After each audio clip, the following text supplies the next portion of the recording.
रामचरितमानस को लेकर तुलसीदास जी के जो रामचरितमानस की चौपाइयां हैं उसको लेकर एक परिपाटी सी चल पड़ी है। कभी बिहार में तो कभी उत्तर प्रदेश में नेताजी अपनी राजनीति चमकाने के लिए तुलसीदास जी की निंदा करते हैं। लेकिन सबको बता देना चाहूंगा कि तुलसीदास जी ने जब रामचरितमानस की चौपाई, रामचरितमानस का जब रचना कर रहे थे उस वक्त संस्कृत में जब शुरुआत में लिखी गई है तो उन्होंने सीधे तौर पर लिख दिया है स्वांता सुखाय, यानी हम अपने सुख के लिए स्वांता सुखाय तुलसी रघुनाथ गाथा भाषा निबंध मति मंजुल मातनोती, यानी भाषा निबंध मैं अपनी अंतःकरण को शुद्ध करने के लिए लिख रहा हूं, मैं खुद के लिए लिख रहा हूं, सीधे तौर पर लिखा हुआ है। और जो रामचरितमानस है उसकी अगर बात की जाए तो रामचरितमानस अपने आप में अद्भुत ग्रंथ है। हिंदी साहित्य ही नहीं जगत के साहित्य में निराला है, अपने आप में निराला है।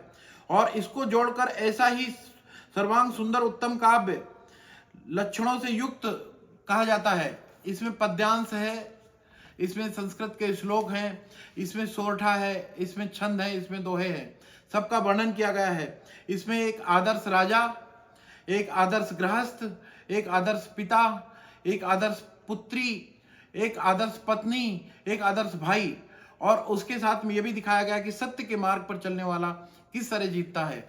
सबसे प्रमुख बात है, सबसे दुखद बात है कि लोग जो राम जी के वर्णन को लेकर रामचरितमानस में जो भी तुलसीदास जी ने चौपाइयां लिखी हैं, सबसे पहले तो उन्होंने कहा मंगल करण कलिमल हरण तुलसी कथा रघुनाथ की, गतिकूर कविता सरित जो सरित पावन पाथ की, प्रभु सुजस संगत भनित भले हुई है, सुजस मन भावनी भव अंग भूति समान की, सुमृत सुहावन पावनी। यानी कथा जो रघुनाथ की है, कलिमल को हरने वाली है। तुलसीदास जी ने पहले कहा स्वांता सुखाय, फिर उसके बाद कहा कलयुग को हरने वाली है। और राम जी के चरित्र की बात कही जाए तो तुलसीदास जी ने ही लिखा सीधे तौर पर, राम ही केवल प्रेम प्यारा जान ले जो जान निहारा, यानी राम को सिर्फ प्रेम ही प्यारा है और जो जान लेता है जानने वाला जाने। और जिन चौपाइयों को लेकर बात की जा रही है उन चौपाइयों के पर आने के पहले उन लोगों को बताना चाहूंगा कि रामचरितमानस में यदि राम के चरित्र की बात की जाए तो ये वही राम है जिन्होंने गिलहरी से प्रेम दिखाया था। ये वही राम है जिनको लेकर आजकल कई लोगों ने ये तक कहा कि भगवान हनुमान जी की बात की जाए या वानरों की सेना की बात की जाए, भालुओं की सेना की बात की जाए तो उनके साथ में युद्ध लड़ा, यानी सामाजिक समरसता की एक जो उदाहरण दे तो आज तक लोग उसको कायम नहीं कर पाए हैं। निषाद राज उस वक्त के अयोध्या के राजा के दोस्त, यानी समझ सकते हैं कि निषादों के राजा निषाद, भील, इन लोगों की दोस्ती राम जी से थी। और माता सबरी का जो वर्णन किया गया है, जिस बात को लेकर लोगों ने बड़ा बवाल खड़ा किया है, उसमें सबसे पहले कहना चाहूंगा, मेरे सामने रामचरितमानस का जो ग्रंथ है खुला हुआ है। इसमें माता सबरी ने, जब तुलसीदास जी ने एक चौपाई लिखी है जिसमें पान जोर आगे भय ठाड़ी प्रभु विलोक प्रीति अति बाढ़ी, कही विधि अस्तुति करहूं तुम्हारी अधम जाति में जड़मति भारी। ये तुलसीदास जी ने नहीं लिखा, तुलसीदास जी ने किसी के लिए नहीं कहा। उन्होंने जब वाल्मीकि रामायण में संस्कृत में जो वर्णन किया गया था कि माता सबरी ने कहा है अपने आप में कि अधम जाति में जड़मत भारी, मैं अधम अपने आप को बताया। कोई भी यदि आराधना करता है भगवान के सामने तो अपने आप को हमेशा कमतर ही आंकता है। उस लिहाज से तुलसीदास जी ने जो माता सबरी ने कहा था उसको लेकर कहा है। और वह जो वक्त था, लाखों वर्ष पहले के जो वक्त था, उस वक्त के लिहाज से वाल्मीकि रामायण का वर्णन हुआ था और उसी का जो अध्ययन किया तुलसीदास जी ने, उसके बाद इसको काव्य में लिखा है, आम लोगों को जानने के लिए लिखा है। मैनेजमेंट के हिसाब से अगर बात की जाए तो रामचरितमानस जैसा प्रबंधन कहीं नहीं है। एक ऐसा पुत्र जिसको राजपाट मिलना हो और वो अपने भाई के लिए पूरा राजपाट छोड़ देता हो, और एक ऐसा पुत्र जिसको राजपाट मिलता हो लेकिन कहता हो कि भाई, यानी जहां एक तरफ लालसा लोगों में है, उस दौर में भगवान राम का जो चरित्र का वर्णन किया जाता है, आज भी राम राज्य की परिकल्पना इसीलिए की जाती है कि त्याग का भाव जो है रामचरितमानस में काफी दिखाया जाता है। और अधम से अधम अधम अति नारी तिनमह में मति मंद अघारी, कहा रघुपति सुन भामिनी बाता मानो एक भगत करना था। यहाँ पर इस चौपाई को भी बहुत ही गलत ढंग से पेश किया गया है। मैं जो लोग देख रहे होंगे रामचरितमानस पर समय समय पर मैं बात करता रहता हूं। यहां पर जो भी कहा है, माता सबरी ने कहा है, उन लोगों ने इस चौपाई को तो देखा, लेकिन उसके बाद जो राम जी ने कहा है वो नहीं देखा। कहा रघुपत सुन भामिनी बाता, और रघुपत जी ने कहा हे भामिनी मेरी बात सुनो। रामचरितमानस रामायण में भी सीधी तरह तौर पर यह वर्णन है। भगवान राम ने माता सबरी को कहा था कि जो आपने बैर खिलाए हैं वह बैर ऐसे प्रतीत हो रहे हैं कि माता कौशल्या अपने हाथ से खिला रही हैं, मानो एक भगत कर नाता। तो इस तरह की बात कही गई है। सामाजिक समरसता की जब बात की जाए तो यहाँ पर बाबा तुलसी ने सीधे तौर पर कहा है कि चाहे माता सबरी हो, चाहे निषाद राज हो, या केवट हो, या फिर बात की जाए जटायु की, या बात करें जामवंत की, या रीक्षराज की बात की जाए, या वानर राज सुग्रीव की बात की जाए, तो सामाजिक समरसता का सबसे हायर रेंज अगर बात करें तो रामचरितमानस में, रामायण में सीधा वर्णन दिखाई देता है। अब हम बात करते हैं जिसको लेकर काफी विवाद हो रहा है, ढोल गंवार शूद्र पशु नारी सकल ताड़ना के अधिकारी। अब यहां पर एक सबसे प्रमुख बात है, जन्म भगवान परशुराम जी ने, यदि वर्णन अगर आप जाते हैं तो आप देखें कि स्कंद पुराण में भगवान परशुराम जी ने कहा है जन्मनो जायते शूद्रः, यदि कोई भी जन्म से पैदा होता है तो वो शूद्र होता है। सनातन में कहा गया है, पुराणों में कहा गया है, और कहीं भी अगर बात की जाए तो आप देखें सीधे तौर पर कहा गया है। यहां पर जातिगत आधार पर किसी को शूद्र नहीं कहा गया है। तो वर्णन ढोल गंवार शूद्र पशु नारी सकल ताड़ना के अधिकारी। अब यहाँ पे इस चौपाई को लोग तोड़ मरोड़ कर सीधे तौर पर कहते हैं कि यहाँ पर जातिगत आधार पर यह बात कही गई है। मैं सीधे तौर पर कहता हूँ, बाबा तुलसी महिलाओं का, नारियों का सम्मान करते थे। देवी अहिल्या का सम्मान करते हुए उन्होंने इतना अच्छा वर्णन किया है, और माता अनुसुईया का बहुत अच्छा वर्णन किया है, माता सीता को प्रणाम किया है उन्होंने। यही नहीं, माता कैकेयी को बारंबार प्रणाम किया है। पूरी रामचरितमानस में आप देखिए, जिनको कई बार कई लोग एक अलग भूमिका में पाते हैं। और यही नहीं, जो मंथरा है, मंथरा का भी सम्मान पूरी तरह से किया गया है। सती सुलोचना का सम्मान है उसमें। और इवन अगर बात करें तो रावण की रानी मंदोदरी का भी बहुत सम्मान है। तो बाबा तुलसी किसी महिला का सम्मान, उनके ग्रंथ में उन्होंने कभी असम्मान नहीं किया और पूरी तरह से सम्मान किया है। अब आते हैं ढोल गंवार शूद्र पशु नारी सकल ताड़ना के अधिकारी। अब इस चौपाई को जानने के पहले तुलसीदास जी ने कहा है, ऐसी बात कहने के पहले हम इस चौपाई पर जाते हैं। सुंदर कांड में वर्णन आता है, जब विनय न मानत जलध जड़ गए 3 दिन बीत, बोले राम सकोप तब भय बिन होए न प्रीत। तुलसीदास जी ने यहाँ पर वर्णन किया है कि जब भगवान राम समुद्र से रास्ता मांग रहे थे, विनय कर रहे थे, जब 3 दिन बीत जाने के बाद भी उनको रास्ता नहीं दिया, तब वहां पर क्रोध का वर्णन होता है। लक्ष्मण बान सरासर आनु, 100 बारद बरिद कुसानु, 60 सन विनय कुटिल सन प्रीति, सहज कृपण कर सुंदर नीति। यहां पर सीधे तौर पर कहा है, लक्ष्मण बाण लाओ, और मूर्ख से विनय और कुटिल के साथ प्रीति, स्वाभाविक ही कंजूस से सुंदर नीति का उदाहरण जो उपदेश दिया जाता है, ये बात कही है।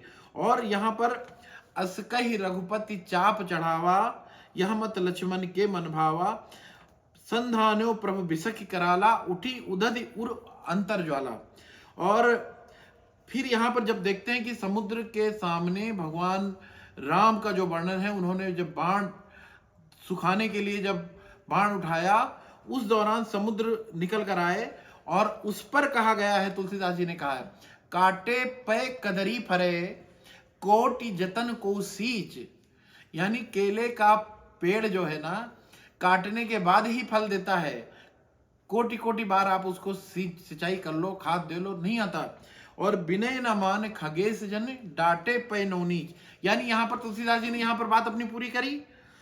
फिर समुद्र कहता है, समुद्र निकल कर आता है और कहता है, सभय सिंधु गही प्रभु पद केरे, क्षमहु नाथ सब अवगुण मेरे। अब ये जो बात कही है तुलसीदास जी ने, जो यहाँ पर चौपाई में लिखा है, ये कौन कहता है? समुद्र कहता है।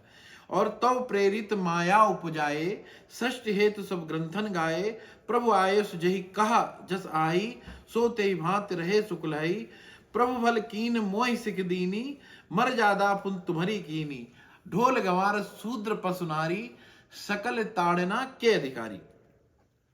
यहां पर समुद्र कहते हैं भयभीत होकर, हे नाथ मेरे सभी अवगुणों को क्षमा कीजिए।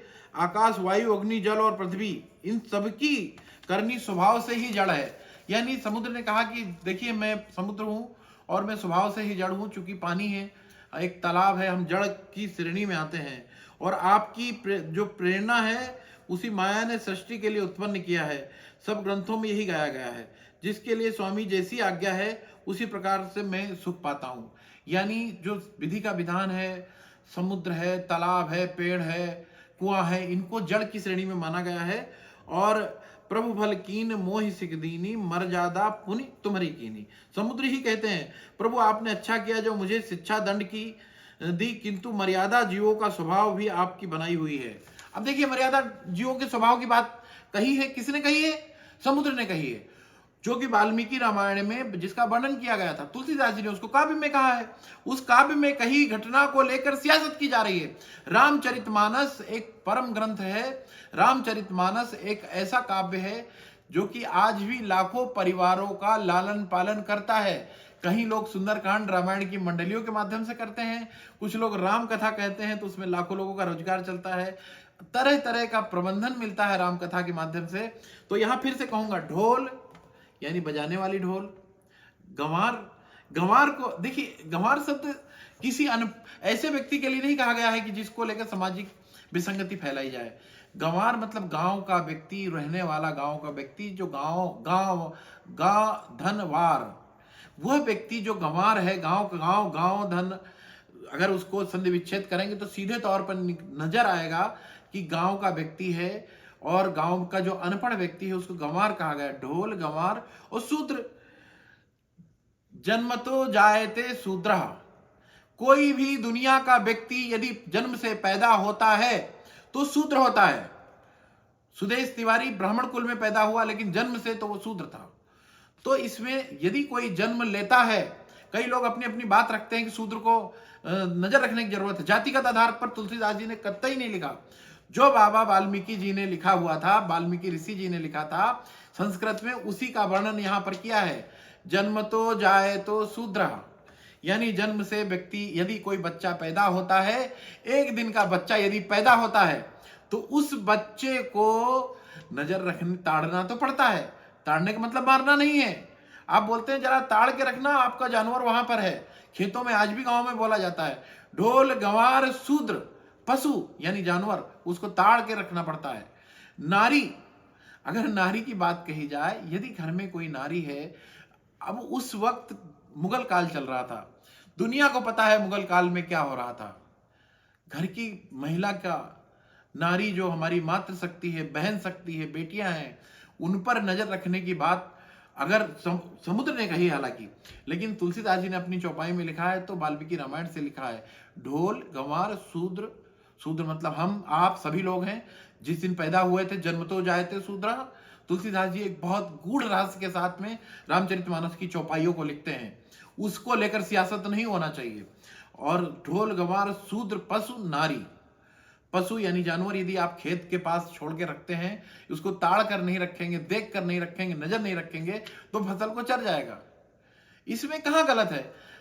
अपना नजरिया बदलिए स्वामी प्रसाद मौर्य जी, अपना नजरिया बदलिए सियासत करने वालों, अपना नजरिया बदलिए बाबा तुलसी पर व्यंग करने वालों। तुलसीदास जी वो हैं जिन्होंने विनय पत्रिका लिखी है।